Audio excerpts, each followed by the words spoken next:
Hello, welcome back to drama tour. Dramas ഇഷ്ടപ്പെടുന്നവരാണ് നിങ്ങളെങ്കിൽ തീർച്ചയായും ഈ ചാനൽ സബ്സ്ക്രൈബ് ചെയ്യുക.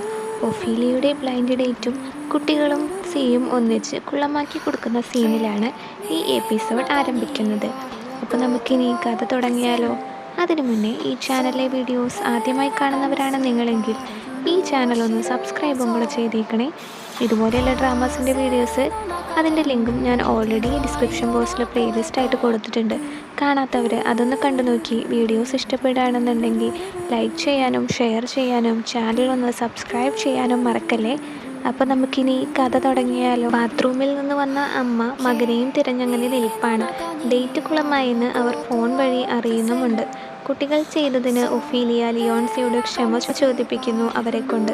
കുട്ടികളെ ഗെയിം കളിക്കാൻ വിട്ട് വീട്ടിലെത്തി ഒഫീലിയയും മാപ്പ് ചോദിക്കുന്നു. രാത്രി ഒരു വർക്കുണ്ട്, കുട്ടികളെ നോക്കണമെന്ന് ലിയോൺസിയെ പറഞ്ഞേൽപ്പിക്കുന്നു. ക്ലെയർ ഗു തൻ്റെ ഫിയാൻസി അല്ലെന്ന് അവൻ പറയുന്നുണ്ടെങ്കിലും അത് വിശ്വസിക്കാതെ ഒഫീലിയ ജോലിക്ക് പോകുന്നു. മിസ്റ്റർ ലിയോനെ കാണാൻ ക്ലെയർ ഒഫീലിയയെ കൊണ്ടുപോയി. ഇരുവർക്കും ഡ്രിങ്ക്സ് കൊടുത്ത് ബാത്റൂമിലേക്കെന്നും പറഞ്ഞ് അവൾ പോകുന്നു. ഒത്തിരി നേരമായിട്ടും ഒഫീലിയയെ കാണാത്തതുകൊണ്ട് കോളിനെ കുട്ടികളെ നോക്കാൻ ഏൽപ്പിച്ച് സി ഒഫീലിയയെ അന്വേഷിച്ച് പോകുന്നു. ഒഫീലിയ ആണെങ്കിൽ അടിച്ച് പിറ്റായി അവിടുന്നും പോകുന്നു. ഒഫീലിയയെ ക്ലെയർ മനഃപൂർവ്വം കൊടുക്കിയതാണ്. അവൾ വന്നു നോക്കുമ്പോൾ ഒഫീലിയയെ കാണാനില്ല. മദ്യപിച്ച് ലക്ക് കെട്ടുകൊണ്ട് തന്നെ നീ ഇന്ന് ഏതവൻ്റെ കൂടെയാണ് ഉറങ്ങുന്നതെന്ന് തനിക്കറിയണമെന്ന് അവൾ മനസ്സിൽ പറയുന്നു. ഒഫീലിയയെ തിരഞ്ഞെത്തിയ സിക്കാണ് അവളെ കിട്ടിയത്. ഇരുവരും ആ രാത്രി ഒന്നിച്ചു കഴിഞ്ഞു. രാവിലെ ഒന്നും അറിയാത്ത പോലെ ഒഫീലിയ പെരുമാറിയപ്പോൾ സി അവിടുന്ന് മെല്ലെ മുങ്ങി. എന്നാൽ അങ്കിൾ സിയെ വിവാഹം കഴിച്ചേ പറ്റുമെന്ന് കുട്ടികൾ വാശി പിടിക്കുമ്പോൾ ഒഫീലിയ അതിന് വഴങ്ങുന്നു.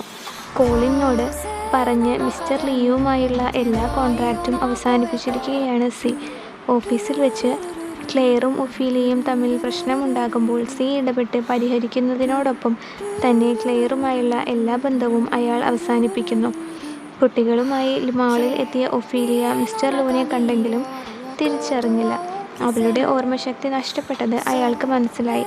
ഇതേ സമയം തൻ്റെ കമ്പനി കീ മോഷ്ടിച്ച സാറ ഓർഗനൈസേഷൻ ലീഡർ മിസ്റ്റർ ലൂ ചൈനയിൽ എത്തിയെന്നത് കോളിൻഷൻ പറഞ്ഞ് ലിയോൺസി അറിയുന്നു. ആ കീ കൊടുത്തത് ക്ലെയർ ആയിരുന്നു. മിസ്റ്റർ ലൂനു സെലീനയെ ഇഷ്ടമായിരുന്നു. ഒഫീലിയയുടെ വീട്ടിലെത്തിയ ലിയോൺസി കുട്ടികൾക്ക് ഗിഫ്റ്റ് കൊടുക്കുന്നു. ഇരുവരും വൈൻ കുടിക്കുന്നു. എന്നാൽ ഒഫീലിയ ഓവറായി ലിയോൺസിയെ ചുംബിക്കുന്നത് കുട്ടികൾ കാണുമ്പോൾ അവൾ വീടിനകത്തേക്ക് കയറി പോകുന്നു. സെലീനയെ സ്വപ്നം കണ്ടിരിക്കുകയാണ് മിസ്റ്റർ ലൂ. ഒഫീലിയ ആൽത്തിയയെ കാണാൻ ഡോക്സിലേക്ക് പോയപ്പോൾ അവളെ കൊല്ലാൻ ആൽത്തിയ ആളുകളെ ഏർപ്പാടാക്കിയിരുന്നു.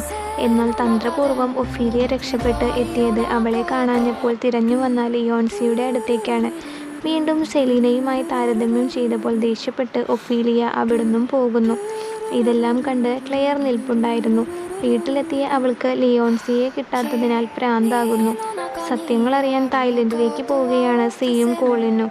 സിയെ കിട്ടാത്തതിൻ്റെ ദേഷ്യം ക്ലെയർ ഒഫീലിയയോട് തീർക്കുന്നു. ജോലി കഴിഞ്ഞ് വീട്ടിലേക്ക് വരുമ്പോൾ മഴ പെയ്യുന്നു. മിസ്റ്റർ ലൂ അവിടെ എത്തി അവൾക്ക് കുട നൽകി സൗഹൃദം സ്ഥാപിക്കുന്നു. അയാൾ അവളെയും കൊണ്ടേ പോകൂ എന്ന മട്ടാണ്. കുറേ ദിവസമായിട്ടും ലിയോൺസിയെ കാണാത്തതിൻ്റെയും തന്നോട് പറയാതെ പോയതിൻ്റെയും പരിഭവമാണ് അവനോട് ഒഫീലിയയ്ക്ക്. കുട്ടികൾ അവരുമായി വാച്ച് വഴി സംസാരിക്കാറുണ്ട്. മിസ്റ്റർ ലൂവിനെ കുറിച്ച് അന്വേഷിക്കാനാണ് അവർ തായ്ലൻഡിലേക്ക് പോയത്. കുട്ടികളെയും ഒഫീലിയയെയും മിസ് ചെയ്തതുകൊണ്ട് തന്നെ ലിയോൺസി വേഗം ചൈനയിലേക്ക് വരുന്നു. എന്നാൽ ഒഫീലിയ പിണക്കത്തിലാണെന്ന് കുട്ടികൾ സിയെ അറിയിക്കുന്നു. മിസ്റ്റർ ലൂ ചൈനയിൽ ഉണ്ടെന്നറിഞ്ഞ് അന്വേഷണം ആരംഭിക്കാൻ അവൻ കോളിനോട് പറയുന്നു. ഒഫീലിയയുടെ മുറിയിലെത്തിയ സി മിസ്റ്റർ ലൂ കൊടുത്ത കുടയെക്കുറിച്ച് അവളിൽ നിന്നും അറിയുന്നു. ഒഫീലിയയെയും സിയെയും ഒന്നിപ്പിക്കാനുള്ള ശ്രമത്തിലാണ് കുട്ടികൾ. സിയുടെ അമ്മയും അവർക്കൊപ്പം ചേരുന്നു. അവർ ഒന്നിച്ച് സിയോട് കാര്യങ്ങൾ അവതരിപ്പിക്കുന്നു. സിയുടെ മുഖച്ഛായ സ്റ്റെർലിങ്ങിനും ബെല്ലയ്ക്കുമുണ്ട് എന്നായിരുന്നു അമ്മയുടെ അവകാശവാദം. രാത്രിയിൽ ഒരു ചർച്ചയും അവർ പ്ലാൻ ചെയ്യുന്ന സീനിലാണ് ഈ എപ്പിസോഡ് അവസാനിക്കുന്നത്. ഇനി എന്താണ് സംഭവിക്കുന്നതെന്നറിയണ്ടേ? അതറിയാൻ അടുത്ത വീഡിയോ വരെ കാത്തിരിക്കുക. ഇത്തരം വീഡിയോസ് ഇഷ്ടപ്പെടുന്നവരാണ് നിങ്ങളെങ്കിൽ ഈ ചാനൽ തീർച്ചയായും സബ്സ്ക്രൈബ് ചെയ്യുക. ഇന്നത്തെ ഈ വീഡിയോ ഇഷ്ടപ്പെട്ടാൽ ഈ വീഡിയോ ഒന്ന് ലൈക്ക് ചെയ്യാനും ഷെയർ ചെയ്യാനും ചാനൽ സബ്സ്ക്രൈബ് ചെയ്യാനും മറക്കല്ലേ. Thank you for watching.